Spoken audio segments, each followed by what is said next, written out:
తెలంగాణ రాష్ట్ర ముఖ్యమంత్రి వర్యులు మా నల్లమల్ల ముద్దుబిడ్డ, పాలమూరు ముద్దుబిడ్డ రేవంత్ రెడ్డి గారికి ఉస్మానియా విశ్వవిద్యాలయం నిండు హృదయంతో స్వాగతం పలుకుతున్నది. వారితో పాటు మంత్రివర్గ సహచరులున్నారు, వివిధ హోదాల్లో ఉన్న పెద్ద మనుషులున్నారు, ఐఏఎస్ అధికారులున్నారు. అందరికీ పేరు పేరున స్వాగతం పలుకుతున్నాను.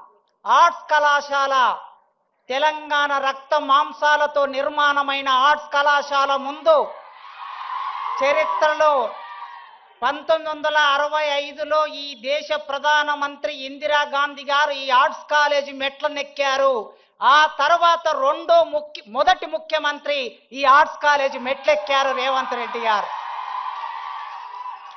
చరిత్ర మౌనంగా ఉంటది, చరిత్ర సంభాషిస్తుంది, చరిత్ర ఒక్కొక్కసారి సంవాదం నడుపుతుంది.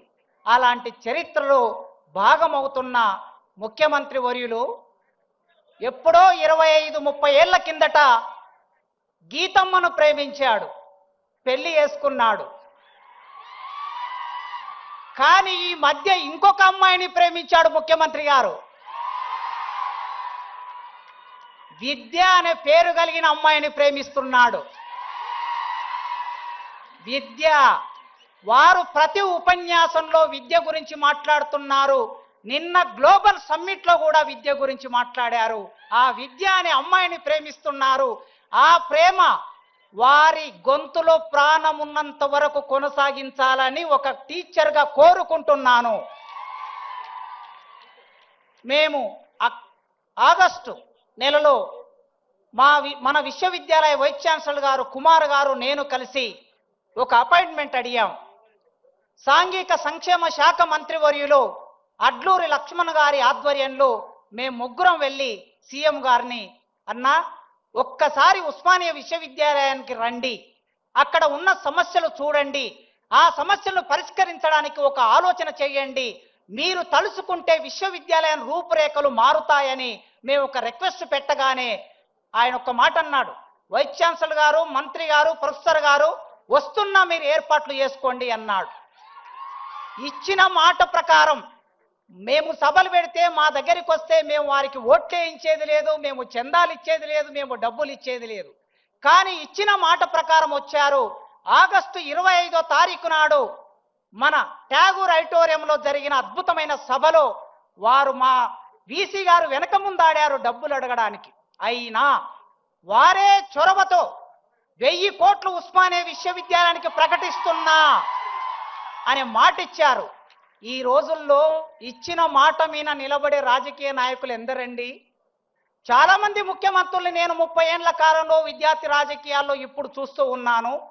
ఈ ఉస్మానియా విశ్వవిద్యాలయం 100 సంవత్సరాల సందర్భంగా 200 కోట్లు ఇస్తామని చట్టసభలో హామీ ఇచ్చి మా ఆనాడు 100 ఇయర్స్ వైస్ ఛాన్సలర్ గారు కూడా ఇవాళ అతిథిగా ఇక్కడికి వచ్చారు. మాట ఇచ్చి మాట నిలబెట్టుకోలేదు. కనీసం 30, 40, 60 కోట్లు కూడా ఇవ్వలేకపోయారు.